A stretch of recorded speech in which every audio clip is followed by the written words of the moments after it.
My name is Margaret Adams. I am 76 years old, born in a small American town where life was simple, and neighbors looked after one another. I was a schoolteacher for 40 years, raised 2 sons after my husband passed away in his sleep, and I thought I had done everything right in life. I had saved money, bought a small house, and worked hard so my children wouldn't have to struggle the way I did. But on that cold December evening, as I sat at the dining table with my son Thomas and his wife Rachel, I realized life has a way of cutting you open where you least expect it.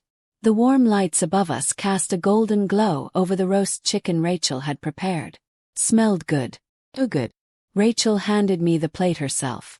"Eat, Mom," she said, smiling too sweetly, her eyes darting briefly toward Thomas before landing back on me. I smiled back, tired but grateful. My hands trembled a little as I lifted the fork. The first bite was juicy, tender, little tangy, maybe too tangy. That was when the dizziness hit me. It wasn't the kind of dizziness you get from standing up too fast. Whoa. This was different. A burning sensation crawled up my throat. My vision blurred. The room started spinning, and the voices around me echoed like they were coming from underwater. Thomas didn't move. He just stared at me, his jaw tight, his eyes cold. Rachel's lips curled into the faintest smirk. "Is it too salty, Mom?" she asked. I tried to speak, but my tongue felt heavy. My chest tightened. My breathing became shallow. Somewhere deep inside, something told me this wasn't just food poisoning. This was planned. And as my fingers trembled against the table, I caught the look they exchanged. It was quick, just a flicker of triumph passing between them, but I saw it. I saw everything. The room dimmed. My mind screamed. This was my own son. My flesh and blood. And right before I blacked out, I heard Rachel whisper, "Finally." But what they didn't know was, I wasn't as helpless as they thought. Because by the next morning, it wasn't me who was dying. It was their credit cards, their bank accounts, their entire financial lives. But to understand how a 76-year-old woman like me could flip their world upside down overnight, you need to know everything that led to this moment. And trust me, it didn't start here. It started years ago with love, sacrifice, and a mistake I never thought would cost me my life.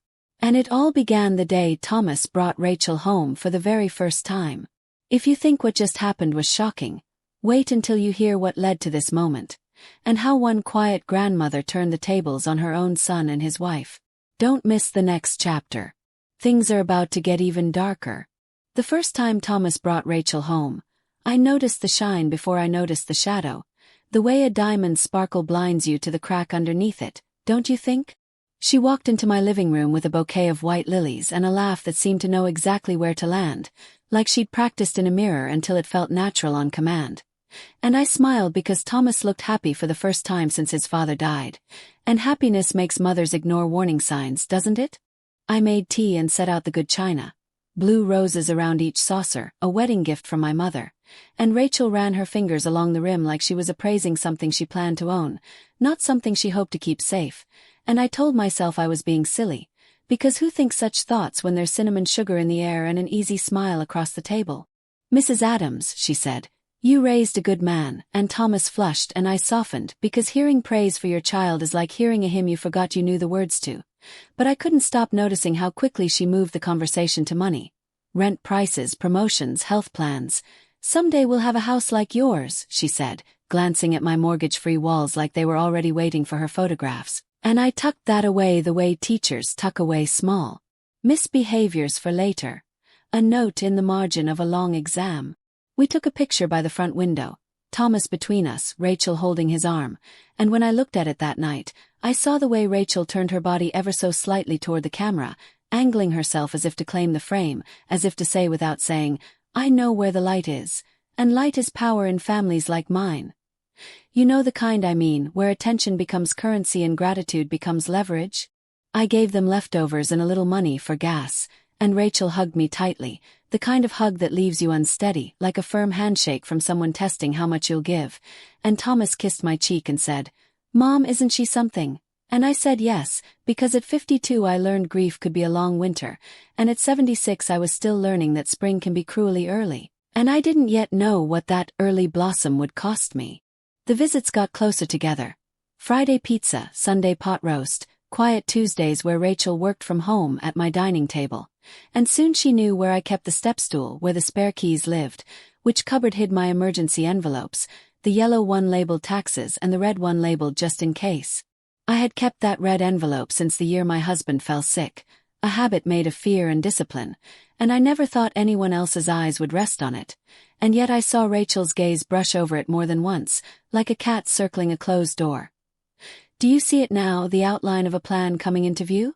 When Thomas got promoted to shift manager at the hardware store, we celebrated with lemon cake, and I pulled out the old scrapbook of his scout badges so Rachel would see who he'd always been. Kind, practical, a boy who could tie a square knot in his sleep, and she laughed at the photo of Thomas with a bowl cut and copper glasses, then said, "He won't have to work those hours forever, not when I'm done with him," and she meant it as a joke. But jokes are confession in makeup, aren't they? On a quiet evening in March, rain drumming on the porch roof, Rachel asked if I'd ever considered consolidating my accounts for simplicity, and I sipped my tea and shrugged because I've always kept a ledger in the kitchen drawer, dates and amounts and scribbled notes about interest rates. Old school habit from a teacher who balanced her checkbook with a pencil and a prayer, and Rachel smiled and said, "You're so organized," then added, "Thomas and I are trying to improve our credit. Any tips?" And the way her voice wrapped around that last word made me look up. Tips. Or access? Which one did she want? I taught her how to track expenses in a simple notebook. No apps required. And she praised me like students used to praise me for making fractions make sense, and I felt proud the way older women feel proud for still being useful in a world that pretends not to see us. But pride is a door thieves walk through smiling, and I would only understand that later. At a table where the chicken tasted just a little too tangy. "Can you taste it again now?" Then came the short-term crisis. Their car died, Thomas's hours got cut, and Rachel said the words every mother dreads. "We just need a little help," and I heard my husband's voice saying, "What's money for if not to shelter the people you love?" And I wrote a check $4,500. I told myself it was a bridge, not a pattern, and that's how patterns begin, as bridges we never stop crossing. Are you counting crossings with me? The next month it was medical bills, then a security deposit on a better apartment, then, it would boost our credit if we had a co-signer. And Rachel said it gently, as if she were protecting me from the ask she was making, and Thomas couldn't meet my eyes, and I thought, this is parenthood on repeat, paying in faith and begging time to pay you back. So I became an authorized signer on a new line they swore they'd handle responsibly.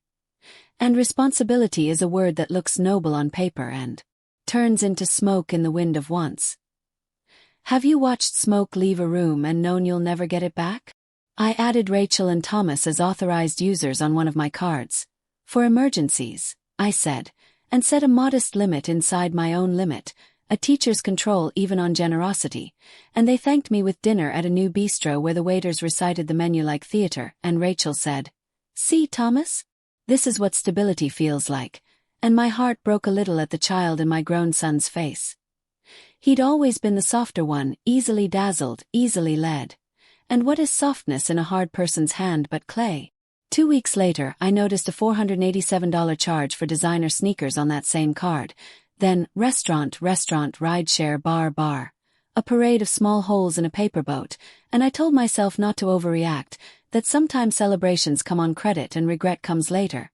And I told myself I'd have a firm talk on Sunday, teacher voice and all, the kind that used to still a whole classroom with one quiet sentence. But life rarely lets you time your courage, does it?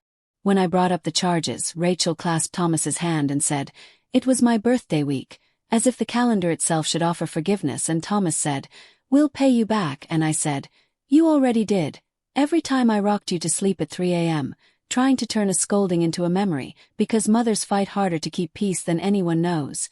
And Rachel's smile flickered, just for a second, like a light bulb testing its filament. Did you catch that flicker? Boundaries came late and awkwardly. I took the card back and lowered the limit. I cancelled the authorized user access for now, and I promised to help with groceries instead, cash in an envelope like the Great Depression never ended in my kitchen, and Rachel said, "Of course," but her eyes said, "Noted," and notes are how people like her keep score, not in kindness but in leverage. Can you feel the ledger being written in a hand I didn't recognize? Summer arrived sticky and impatient, and with it came small humiliations I didn't yet call by their names. Rachel correcting how I folded towels, Rachel rolling her eyes when I said grace too long, Rachel taking the front seat while I climbed carefully into the back like a visiting aunt, and Thomas kept saying, "Mom, please don't start," as if asking to be treated with dignity were the same as starting a fight. And I began to wonder if grief can come for the living while they're still in the room with you. Have you ever grieved a person still breathing? When my knee flared up, Rachel insisted on picking up my prescriptions. "We're closer to the pharmacy," she said, turning my weakness into her errand without being asked, and gratitude tied a ribbon around suspicion and told me to be generous, not paranoid. And then a refill ran out earlier than it should have, and I told myself, it happens, because we tell ourselves the kindest lie when the truth would ruin dinner. Are you counting how many lies we're up to now? I started teaching a little boy down the street to read, Calvin with freckles like spilled cinnamon, and his mother slipped me $50 each week that I tucked into the red envelope, the one labeled just in case, and I felt the old solidity of earning my own money, of being more than a wallet with a rocking chair attached. And on the first Sunday of September, I opened the kitchen drawer and found the envelope crooked, not centered the way I leave it, a corner bent back as if someone opened it in a hurry. And my heartbeat went loud enough to hear without touching my pulse. What do you do when a drawer whispers your name? I didn't say a word. I straightened it. I wrote a silent note to myself. Move the cash. I slid the bills into the hollow of an old cookbook spine, The Joy of Baking, and I put a blank index card into the envelope with a single pencil in the middle, and I closed the drawer and made stew and asked Thomas about his week, and I watched Rachel laugh at a show on her phone. And Monday morning I opened the envelope and the dot had smeared, the way pencil does when someone's thumb slides across it, and now I knew the drawer didn't just whisper. It reported. Can you hear it too? Warnings grew teeth. A bank representative called to verify a new request to add a contact number to my online profile. Your daughter-in-law, Rachel, and I said, I don't have a daughter-in-law on my accounts, and the rep said, oh. The way people say, oh, when they step back from something hot. And I asked them to add a passphrase only I would know, something from my first year of teaching, something no one could guess, and I wrote the passphrase in my ledger in code, the way I used to hide treasure maps for my third graders. And I added 3 numbers next to it, numbers only I would understand, one for each bureau I'd one day call. Do you know the bureaus I mean? That night, I watched Thomas and Rachel pull into my driveway and sit in the car longer than usual, their faces blue-lit by phones and shadows drawing long lines across their cheeks, and when they finally came inside, Rachel hugged me with a softness that didn't reach her shoulders, and Thomas asked about legacy planning, about avoiding probate, about making sure the house stays in the family, and I said, it will, because I had already put it in a living trust with my name etched in more places than a signature line. A trust that could move like a drawbridge if ever I needed to raise it. But I didn't tell them that part. Mothers learn the value of silence when love keeps misbehaving. Can you see the drawbridge's chain beginning to tighten? A week later, my neighbor Grace, retired nurse, silver hair cut neat, eyes that miss nothing, brought me lemon bars and said, I saw Rachel take your mail yesterday while you were at church, and I felt something inside me clench and then go very still, like a lake when the wind stops, and I said, oh, she was helping, to see which story felt truer in my mouth, and it didn't. It tasted like the chicken would taste months later. Wrong by a degree you can't put your finger on until it's too late. Do you trust your tongue yet? I began to plan the way I grade essays. Slow, careful, with rubrics no one else can see. I made a list called If They Cross the Line, and beneath 3 bullets. Call banks. Remove users. Freeze. Then another column, call Andrew. Call lawyer. Call Grace. I drew tiny boxes next to each line because checkmarks steady the heart, and I prayed with my windows open so God could hear me without my fear echoing back in the glass, and my fear began to turn into something else. Resolve, the quiet kind that doesn't ask permission. What does your resolve sound like when it learns your name? Thomas came by alone one night, smelling like the bar, eyes watery and ashamed. He sat at my kitchen table and said, Mom, Rachel's stressed, she's just trying to help us get ahead. I poured him coffee and said, there are 2 kinds of help, the kind that builds and the kind that hollows. Which one is she offering you? He stared at the mug like answers float in black liquid if you look long enough. And I remembered the boy who cried when his kite broke and the man who can't cry now because he's busy proving he's not a boy. And I wondered what kind of man a mother makes when she confuses love with rescue. Are we still counting what I taught without meaning to? 2 mornings later, I found my spice rack rearranged. My paprika stood where my cinnamon should be. My salt wore a lid that stuck. The oregano smelled sharper than it had last week, as if it learned a new language overnight. And my throat went dry because none of that happens unless someone puts their hands where they don't belong, and kitchens speak, they do. They speak in the wrong lid on the right jar and the jar moved 1 inch left. And I unscrewed the salt and tapped a few grains onto my palm and looked with the eyes I used to use for microscopes in science class, and the grains looked different. A few longer, needle-thin, not quite salt crystal at all. Have you ever held a handful of ordinary and felt the tremor of danger hiding inside it? I drove to Grace's and asked to borrow her reading glasses because mine suddenly felt too weak for the truth sitting in my palm, and Grace peered, then stepped back so fast her chair scraped. "Maggie," she whispered, "do not eat anything you didn't cook yourself today."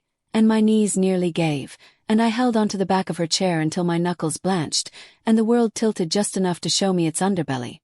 And I thought of the lilies, the laughter, the angle toward the camera, and I saw it all reassemble into a shape I recognized too late. Can you see it assembling too? I left Grace's house with a plan. I called my doctor and booked a medication management visit for the following morning. No reason given. I called my bank and asked about emergency account locks in case of suspected elder fraud, and the representative's voice grew careful, deliberate, the way mine used to grow when students told me they were being bullied. And the rep told me exactly what to say if I needed the fraud team to act quickly. Key phrases, passphrase confirmation, and the fact that I was the primary and sole owner. And I wrote every word down like a test I intended to pass with the highest grade I'd ever earned. Do you hear the ratchet of a safe turning? I unplugged the landline and switched my cell to vibrate. I set the red envelope on the counter, then slid it into my handbag instead, then took it out and tucked it under the sink behind the dish soap, then took it out again because fear makes you rehearse the future and still feel unprepared. And in the late afternoon, Thomas texted, "Dinner at ours? Rachel's making roast chicken," and the words turned my mouth into chalk. Chicken, of course. Simple, familiar, a delivery method wrapped in comfort, and I typed back, "I'll bring pie," because sometimes you say yes to step closer to the proof you need. Will you judge me for that yes? At 6:12 p.m., I stood on their porch with my pie tin and my eyes wide open, and I told myself I would not eat until my doctor's appointment cleared my head and my kitchen, and that if they asked too hard I would pretend my stomach was off. But Rachel opened the door with that practiced smile and said, "We played it already," and Thomas's voice from the kitchen sounded flat, like a note pressed without feeling, and I stepped inside and smelled lemon and garlic and something metallic beneath it that memory refused to name.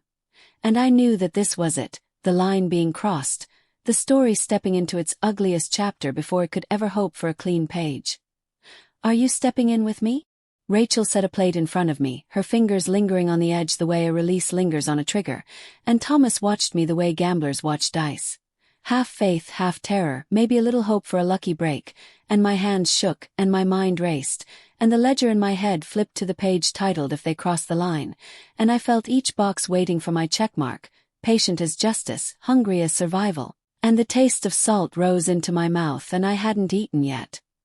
And the room blurred for a second, not because of poison but because of grief, and I lifted my fork and whispered in my head, "Not yet, not yet, not yet," and then Rachel leaned in and said softly, "Go on, Mom," and something inside me answered, "Not me. Not tonight. Not ever again." Can you hear that answer clear as a bell? Smiled. I lifted the fork. I let the steam fog my glasses to buy a breath of time, the way actors pause before the line that changes a scene. I touched the chicken to my lips and set the fork down the way a judge sets down a gavel, not to end something but to announce what begins next, and with that sound, small, final, ordinary as metal on ceramic, I raised the drawbridge in my heart and I reached for the first box on my list. Because the only thing I planned to swallow that night was fear. And fear goes down easier when you've already decided to fight. Are you ready to hear how the fight starts? I excused myself to the bathroom to wash my hands. And in that quiet, with the faucet running and my pulse hammering, I did 3 things. I texted Grace one word, "Now." I opened my banking app and entered my passphrase. And I looked at my own face in the mirror and said, "Margaret, stay alive for 1 hour," as if I were both teacher and student in a lesson that could not afford a failing grade. And when I walked back out, Rachel had already cut another piece and Thomas had poured me more water, and I sat down like any mother sits down, soft and trusting, and I tucked my phone under my napkin where my hands could reach it without anyone seeing. And the next touch I made was not to food. It was to a button. Labeled freeze. Can you guess which accounts I reached for first? I will tell you exactly whose credit cards died before midnight, whose numbers went from gold to void with a stroke of a grandmother's thumb, and how a 76-year-old schoolteacher turned a dinner table trap into a night of locked gates and cut lines. But to do that, you have to follow me into the moment where a daughter-in-law's smile twitched, a son's eye flickered, and my phone buzzed in my lap like a small, hidden heartbeat. Because when I looked down, a single confirmation message lit the screen like a lighthouse in a storm. Access controls enabled. And I lifted my glass and said, "To family," and took the smallest sip of water I've ever taken in my life. And that was when Rachel's phone, on the counter behind her, chimed with the first declined transaction of the night. Do you hear that little bell ringing? As Rachel turned toward the sound, eyes narrowing, my phone buzzed again. 3 more declines in rapid succession, and Thomas's face went white as the napkin in his fist. And just as Rachel reached for her phone with a curse on her lips, the front door rattled hard, once, twice, like someone desperate to get in, or to get us out, while my screen flashed one final message. Primary account holder confirmation required. Proceed to permanent lock. I raised my thumb. And the door handle turned. Want to hear how a quiet grandmother can freeze a storm, lock a house, and flip a trap in 1 hour? Don't miss the next chapter. If this had you holding your breath, like, comment, and subscribe. Your support keeps the next part coming. The door swung open before anyone could speak, and there stood Grace. Silver hair tucked beneath her raincoat hood, eyes sharp enough to slice the air in that room. She didn't wait to be invited inside. "Maggie," she said, voice low but urgent, "step out here with me a moment." Rachel scowled. "We're in the middle of dinner." Grace's eyes never left mine. "Now." I rose slowly, my knees aching but steady, and followed Grace into the hall while Thomas muttered something under his breath. His fingers white-knuckled around his glass. Behind me I heard Rachel's phone buzz again. Another declined transaction, and I knew the trap was closing one click at a time. Out on the porch, the night smelled of wet earth and coming storms. Grace pulled something from her pocket, a small plastic bag with 2 grains inside.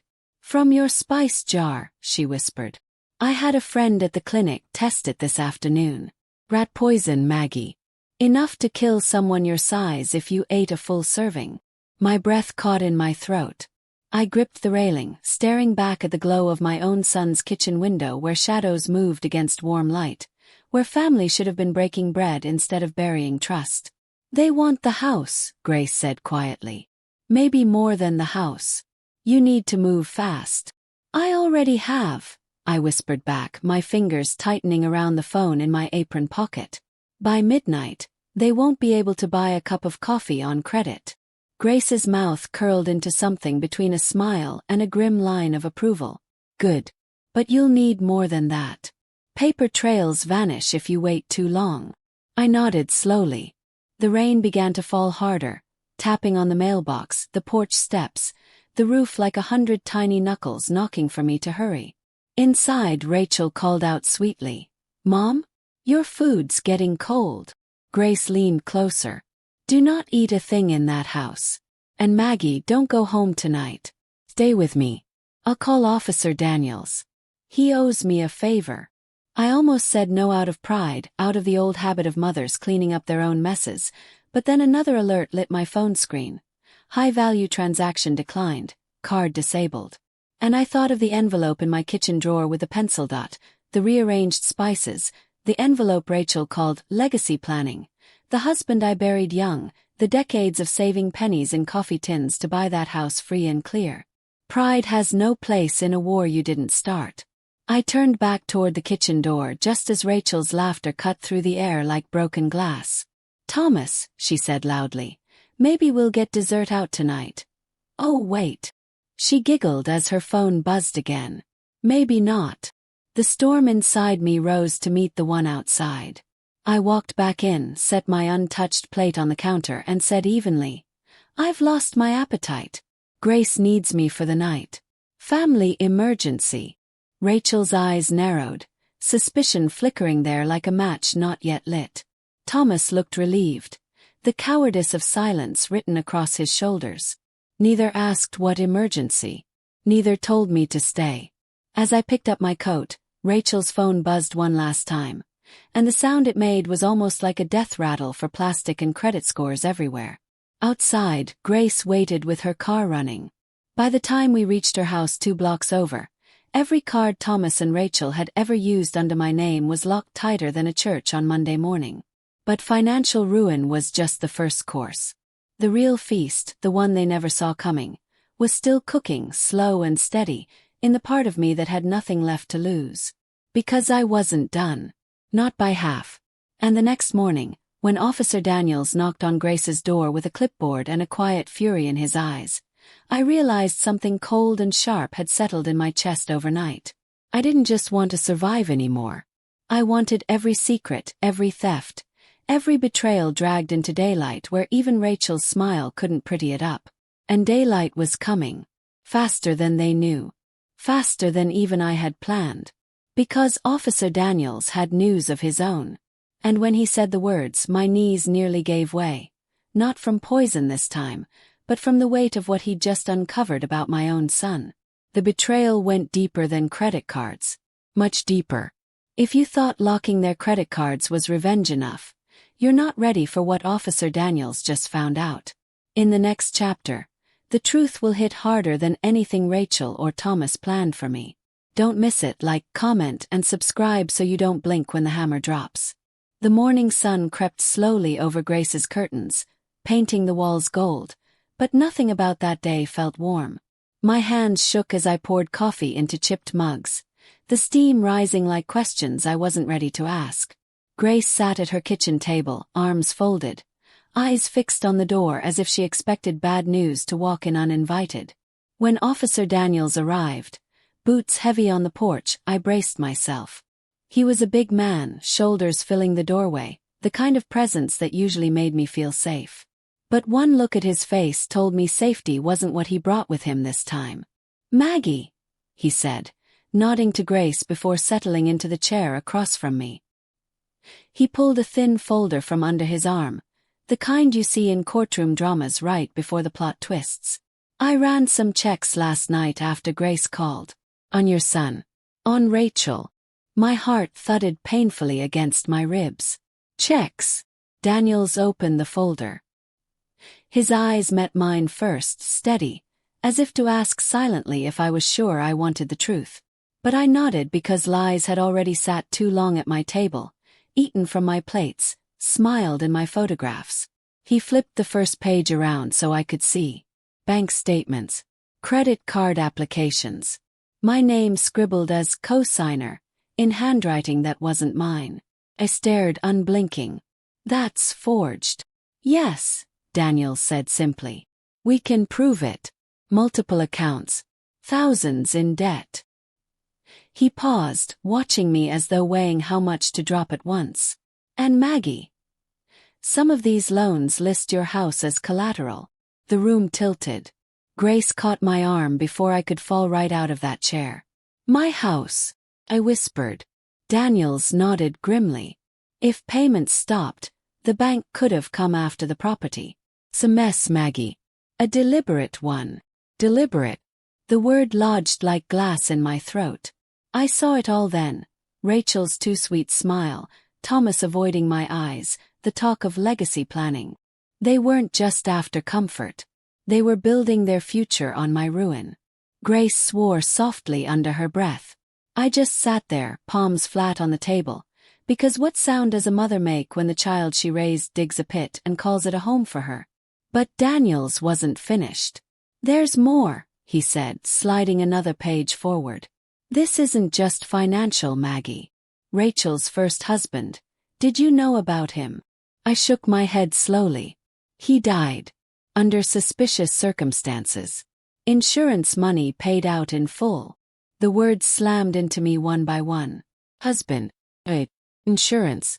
And in that moment, the roast chicken, the rearranged spices, the too tangy bite. All of it snapped together into a shape so ugly I almost couldn't look at it. Rachel wasn't new to this. She was practiced. And Thomas, my Thomas, had either fallen under her spell or joined her dance. I didn't know which hurt worse. Daniels closed the folder gently, like covering a body. We can open a formal investigation. But Maggie, it'll get messy. They'll know it came from you. I sat very still, the weight of 76 years heavy on my shoulders. Then I straightened slowly, like an old tree in a hard wind. Let it get messy, I said. My voice didn't shake this time. They served me poison at my own son's table. Messy already moved in and unpacked its bags. Daniels nodded once. We'll start with the banks today. Grace told me you locked the cards. Yes, I said flatly. By midnight, they couldn't buy air if it cost a penny. Grace gave a thin smile at that, the kind women share when they've seen fire and lived to tell it. But inside me, something colder than revenge was waking up. Because if Rachel thought money was the only thing I could take from her, she was about to learn what happens when a woman with nothing left to lose stops playing nice altogether. I would burn down every scheme, every secret, every sweet smile she ever used as a weapon. And Thomas, my son who once held my hand crossing streets, he would learn what lines a mother will draw when her own child stands on the wrong side. Daniels gathered his papers, tipping his hat before leaving to start the official wheels turning. Grace squeezed my hand once before heading to the phone in the other room. And I sat there alone for a long time, staring at the folder he'd left behind, feeling the weight of two truths pressing against my chest. They had tried to kill me for money. But by the time I was done, money would be the least of what they lost. Because I had one advantage they didn't see coming. Every account was in my name. Every signature they forged traced back to me. And in the eyes of the law, that made me not just the victim, but the owner of everything they thought was theirs. When I finally stood, sliding that folder into my handbag like a weapon, I realized something chillingly simple. Rachel had studied greed. But she had never studied me. Not really. And class was about to begin. Because before this was over, she would learn exactly what kind of teacher I used to be. The kind who always saved the harshest lessons for last. If you think Rachel's smile was about to crack before, wait until she learns the house, the accounts, and every dollar she tried to steal are about to turn against her. Next chapter will show you how a quiet grandmother fights back when the law, the banks, and the truth line up on her side. Don't miss it. Like, comment, and subscribe so you're here when the trap slams shut. By the time the church bells rang noon, I was no longer the trembling woman who had nearly swallowed poison at her son's table. I was someone else entirely. Someone I hadn't met before but recognized all the same. Grace drove me to the bank first. The manager, a balding man named Stephen who'd known me since Thomas was in high school, came out from behind his desk the moment he saw my face. Mrs. Adams. What happened? He asked, guiding me to his office like I might break if the air hit me wrong. I laid the folder Officer Daniels left on his desk. Fraud, I said simply. My voice didn't even shake. Multiple accounts. Forged signatures. My house tied up in loans I never agreed to. His eyes moved over the documents, his jaw tightening as page after page told a story even uglier than I had imagined. When he finally looked up, there was something like pity in his eyes, but there was respect too. We can flag everything today, he said firmly. Freeze access. Begin the fraud investigation. This is criminal, Mrs. Adams. Good, I said. Make it loud. Make it fast. I signed forms with a hand steadier than I felt. Every stroke of the pen cut a string Rachel and Thomas thought they had tied around my life. With each signature, the balance of power shifted back into my corner. And it wasn't just about money anymore. Stephen arranged calls with the fraud department, the mortgage company, even the credit bureaus. I sat there, purse on my lap, as professionals repeated words like unauthorized, investigation, prosecution likely. I thought of Rachel's smirk. I thought of Thomas sitting silent while poison steamed on my plate. Let them hear those words next. When the bank finished its part, Grace drove me straight to Lawyer Henderson's office. He was an old friend of my late husband, a man who drafted our will years ago. He listened, brows climbing higher with every detail I shared, from the forged documents to the attempted poisoning.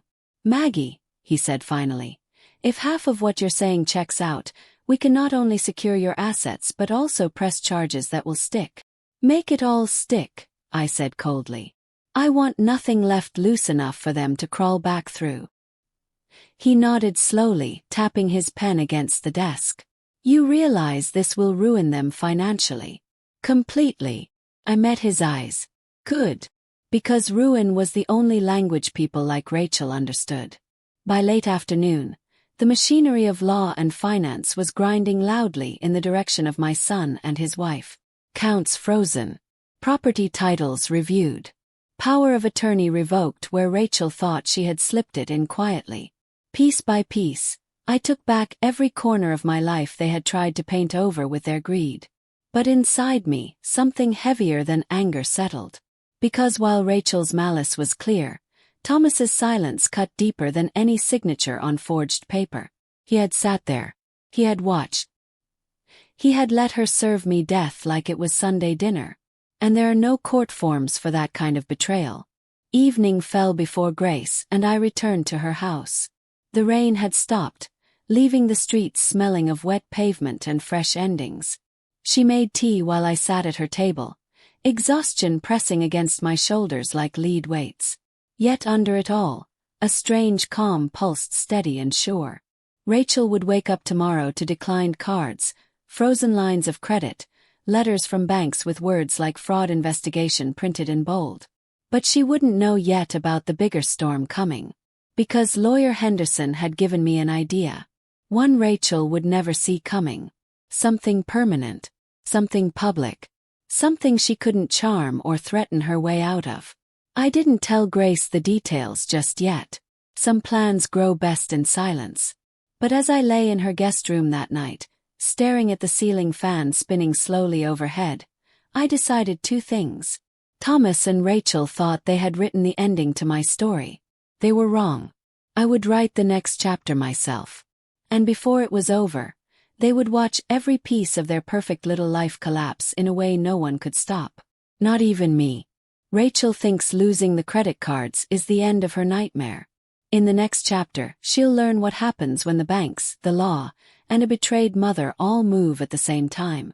If you want to see her world start to crack wide open, like, comment, and subscribe so you don't miss what's coming. Morning came with a quiet that felt dangerous. The kind of quiet before a courtroom verdict, before the first crack of thunder splits the sky in two. Grace was already at the kitchen table when I came down, her Bible open but unread, a cup of tea steaming beside her. She looked at me the way people look at someone standing on the edge of a cliff, half worried, half certain they're about to jump. "Sleep?" she asked softly. I shook my head. Sleep was for people whose children didn't feed them poison. We ate in silence until my phone buzzed. Text from Rachel. "Rachel, your bank card's acting funny. Ours keep getting declined." I didn't reply. 2 minutes later, another buzz. "Rachel, Thomas is on the phone with the bank now. They're saying fraud investigation. Do you know anything about this?" "Do I know anything?" Grace saw my face and smiled grimly. "They're squirming." "Not enough yet," I said, finishing my tea. Because losing money was only the first lesson. The bigger one was still coming. The one where the law wrote Rachel's name on papers she couldn't charm her way out of. By 9 o'clock, Lawyer Henderson had arranged everything. A fraud report already filed. Power of attorney revoked. Property titles secured solely in my name with layers of protection even Rachel couldn't untangle. But Henderson wasn't done. He leaned back in his chair, eyes sharp behind gold-rimmed glasses. "Maggie, we can request a full audit of every account touched by them. Once the fraud division sees the forged signatures, they'll freeze everything they own until the investigation ends." I nodded slowly. "Do it. And," he continued, We can file a restraining order. Keep them off your property until this is sorted. The words landed like cool water on a burn. My own son. Barred from the home he grew up in. But then I thought of that roast chicken. Of Rachel's smirk when I choked on the first bite. File it, I said. Grace let out a low whistle. Maggie, you're not leaving them a single corner to hide in. Corners, I said quietly, are for people who didn't serve their mother poison. By noon, the paperwork was in motion. Banks, police, lawyers. Even the insurance company Henderson contacted about Rachel's first husband. Everyone pulling threads Rachel thought would never unravel. But the part Rachel didn't know, the part one hadn't told even Grace yet, was the press. Because when Henderson mentioned the insurance payout on Rachel's first husband, he also mentioned words like suspicious death investigation reopened. And reporters loved phrases like that. I had slipped a copy of the documents to a journalist friend of Henderson's before lunch. A quiet man with a loud pen. Rachel wanted my house. My money. Fame. But the whole town was about to learn what she served at her dinner table. By late afternoon, Thomas called. I didn't answer. Then Rachel. I didn't answer. Finally, a text from Thomas. Mom, can we come talk? Please. Whatever this is, let's fix it as a family. Family. The word burned worse than poison. Because family doesn't watch you die for property deeds and credit limits. Family doesn't sit silent while someone rearranges your spice jars into weapons. No. We weren't fixing this as a family. By evening, Grace's old radio crackled with the local news. A teaser for tomorrow's headline. Fraud investigation expands. Local couple under review for forged signatures, suspicious financial activity. Grace looked at me slowly. That them. I nodded once. Lord have mercy, she whispered. But I didn't think Mercy lived in this house anymore. Because tomorrow wasn't just about banks or police or lawyers. Tomorrow the world would see Rachel's smile for what it really was. And Thomas. My son who forgot who his mother was. He would learn what it feels like when the ground you stand on turns to ash under your feet. I sat there long after Grace went to bed, the radio murmuring low, the house wrapped in shadows. And I decided the next time Thomas and Rachel saw me, it wouldn't be in private. It would be somewhere they couldn't hide behind charm or excuses. Somewhere the truth would sit between us like a judge with no patience left. 'Cause I was done playing defense. Tomorrow I was going on the attack. Rachel thinks losing money and facing fraud charges is the worst day of her life. In the next chapter, she'll learn what public humiliation feels like when the truth comes crashing down in front of everyone. Like, comment, and subscribe so you don't miss the day everything burns down around her. I didn't sleep that night. Not a second. While Grace snored softly in the next room, I sat by the window with the radio humming low, listening to the storm gather outside. It felt like the sky itself knew what was coming. By dawn the whole town did. The local paper ran the headline in thick black letters. Couple under investigation for fraud, forgery, and possible attempted homicide. Thomas and Rachel's names right there beneath it. Grace brought the paper to me with a steaming cup of tea. Her hands trembling just enough to make the cup rattle in the saucer. They printed it, Maggie, she whispered. Front page. I took the paper, stared at the words, and felt nothing. No joy. No victory. Just the cold certainty that this was the road they chose when they fed me poison on fine china. By 8 a.m. my phone wouldn't stop buzzing. Neighbors. Church ladies. Former students. Everyone asking if it was true. If I was okay. I answered none of them. Because today wasn't about gossip. It was about reckoning. Grace drove me to the town hall where a public hearing had been scheduled after the bank's fraud department confirmed multiple forged documents tied to my name. Property deeds. Loan applications. Credit accounts. The same documents Rachel had smiled through while sliding them under pens like party invitations. Inside the hearing room, rows of chairs filled with curious faces. Reporters unpacked cameras. Lawyers shuffled papers. And then the doors opened again. Thomas and Rachel walked in. Rachel wore black like she was attending a funeral. Maybe she thought it made her look serious. Respectable.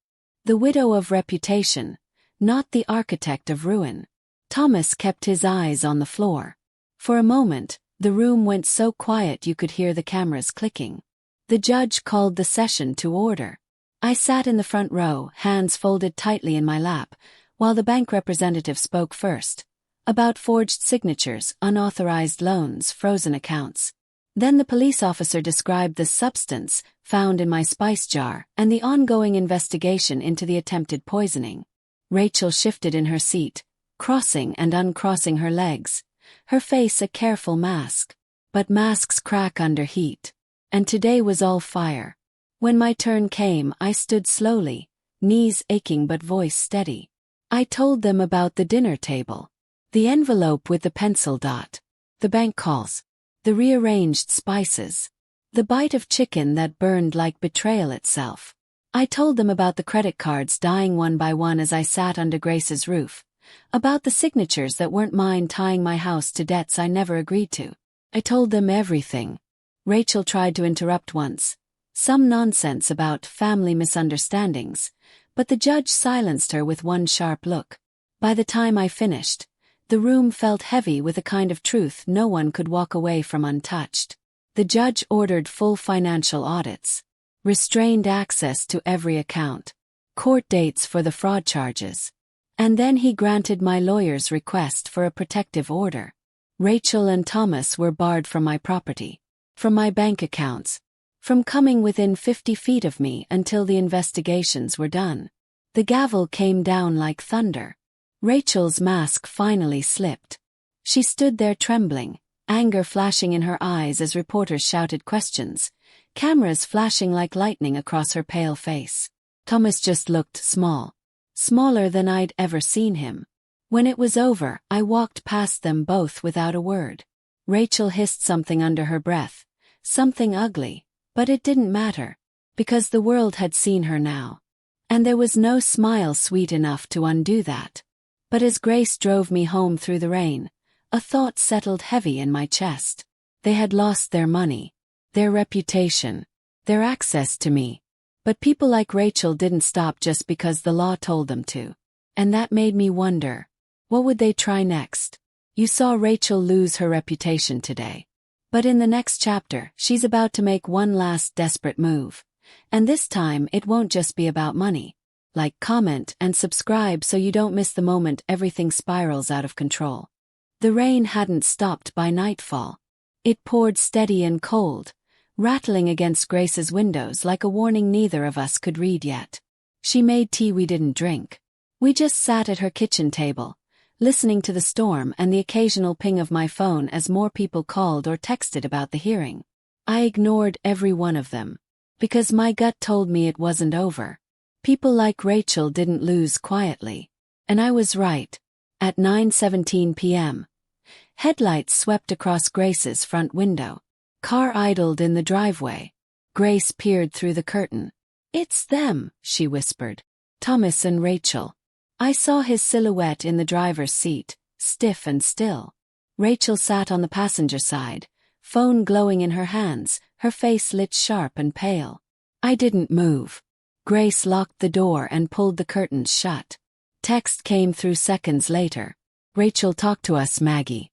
We can fix this. Fix this." As if this were a leaky faucet. Another text. "Rachel, drop the charges. We'll sign everything back over. We'll disappear if you want. Just stop this before it gets worse. Before it gets worse." For who? I didn't reply. And after a long minute, their headlights swung away, tires hissing on wet pavement as they drove off into the night. Grace exhaled slowly. "They're desperate," she murmured. "Desperate people make mistakes," I said softly. I didn't know how true that was until the next morning. Because by dawn, the world woke up to something Rachel never intended anyone to see. The same journalist who ran the fraud story had gotten hold of security footage from a pawn shop on Maple Street. Footage of Rachel, 3 weeks ago, selling jewelry that wasn't hers.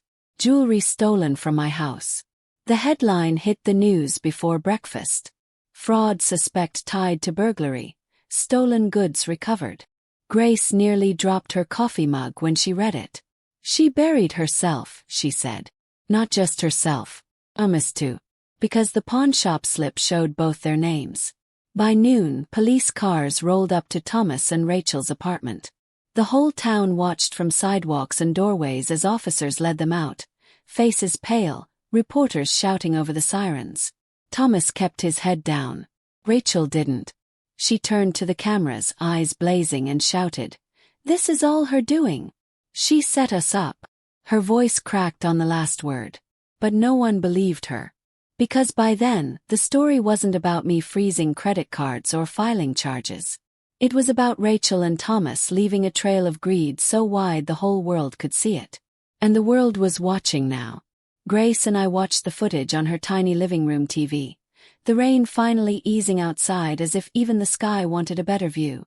When the reporter mentioned my name, the victim, Margaret Adams, I felt the weight of it all settle deep in my bones. Not victory.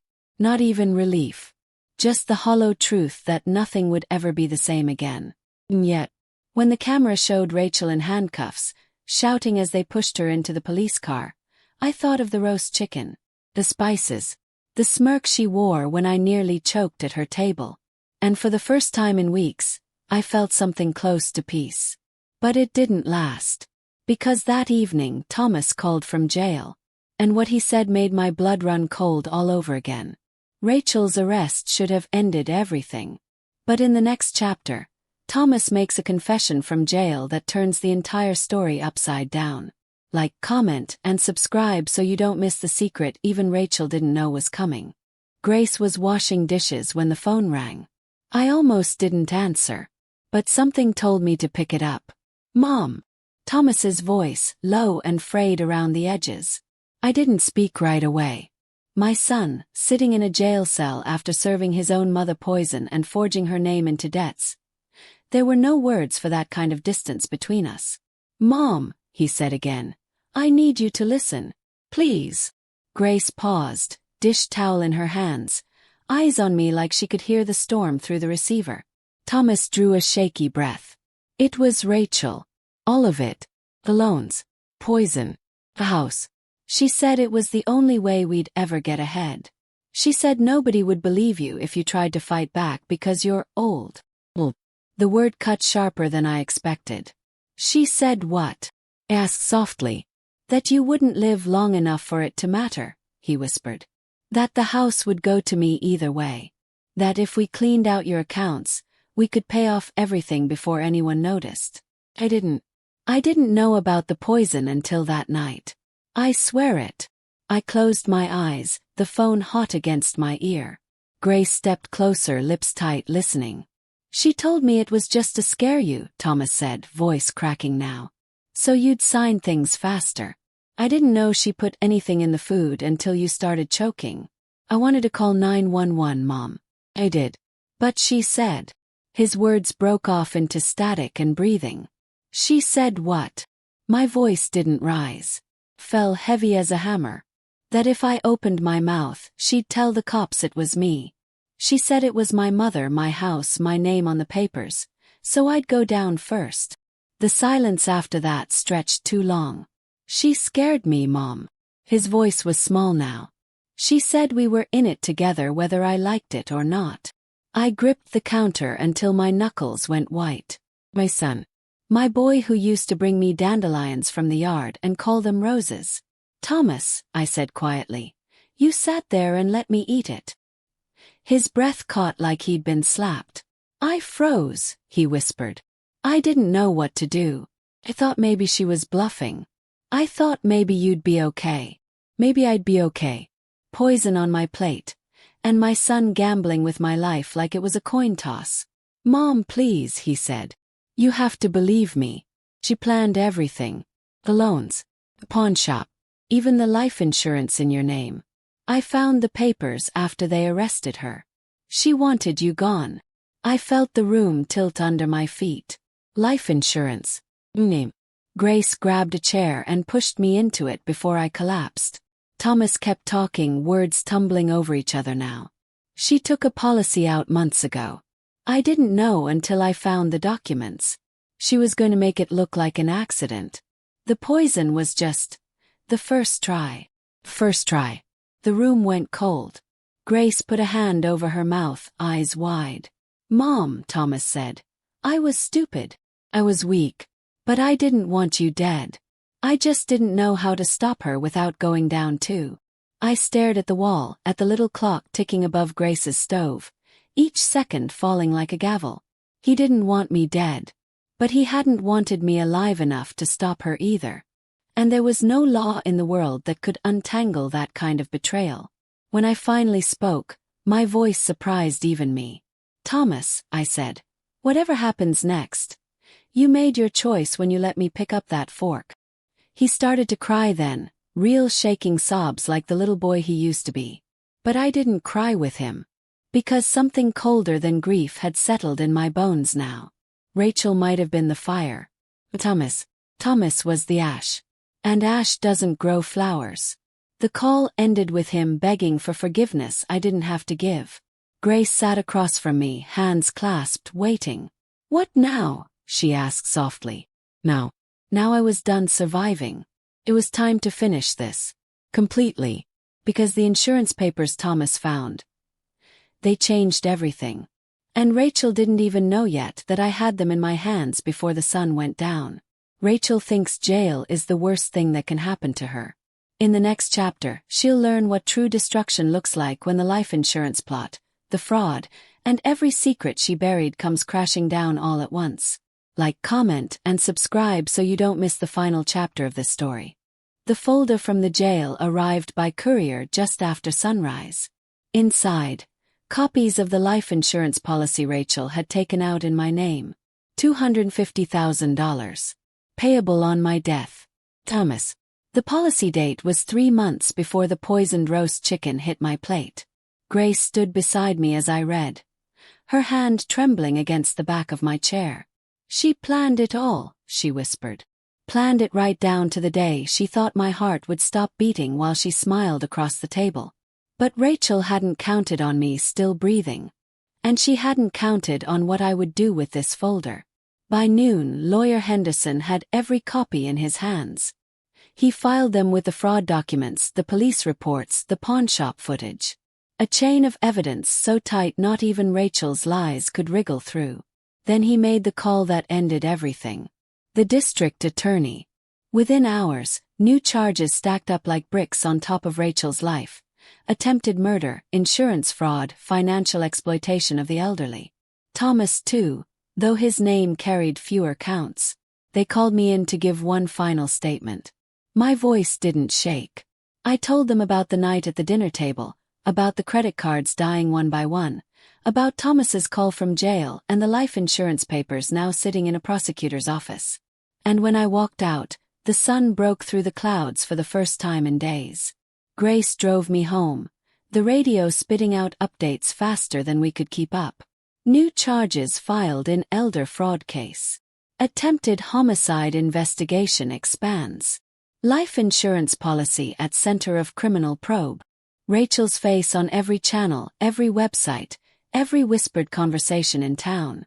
That evening, I sat on my porch with a cup of tea, watching the sun sink low and gold over my quiet street.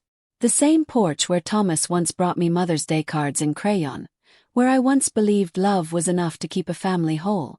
Sirens wailed faintly in the distance. By the time darkness fell, Rachel was officially indicted. Thomas too, though the charges against him carried the weight of cowardice more than cruelty. The loans, the forgeries, the silence while his wife stirred death into my dinner. They'd both stand trial. Neither would walk away clean. The banks restored my accounts. The house title locked tighter than ever before. Even the insurance company sent a letter voiding the policy Rachel took out, citing fraudulent intent. Neighbors stopped by with pies, casseroles, awkward words about justice and God's timing. But I didn't need comfort. I needed quiet. Because winning doesn't feel like fireworks when the war was against your own blood. It feels like sitting on a porch alone, tea gone cold, wondering when exactly love turned into something you had to bury to survive. The night the news showed Rachel led into court in handcuffs, she finally saw me sitting in the front row. Eyes met once. Hers full of rage. Mine empty as a winter field. And when the judge read the charges, when the cameras flashed, when the whole town leaned forward to hear the words intent to kill, I felt nothing at all. Not triumph. Not grief. Just the clean, hard truth that some things, once broken, don't get mended. Not families. Not trust. Not hearts carved up by greed wearing the mask of love. By spring the trials would end. Sentences would fall like hammers. Rachel in prison. Thomas in debt and disgrace. And me. I'd still have my house. My life. And the memory of a dinner table where poison cooled on a plate while I learned the cost of loving people who never learned love at all. But at least the story ends here. With me still breathing. And them learning you can't kill someone who already survived everything you threw at her. Not with poison. Not with lies. Not even with a son's silence. If this story shook you, the greed, the betrayal, the way one mother fought back, hit like, comment and subscribe. Because there are too many Rachels in the world, and sometimes the only way to stop them is to tell their story out loud.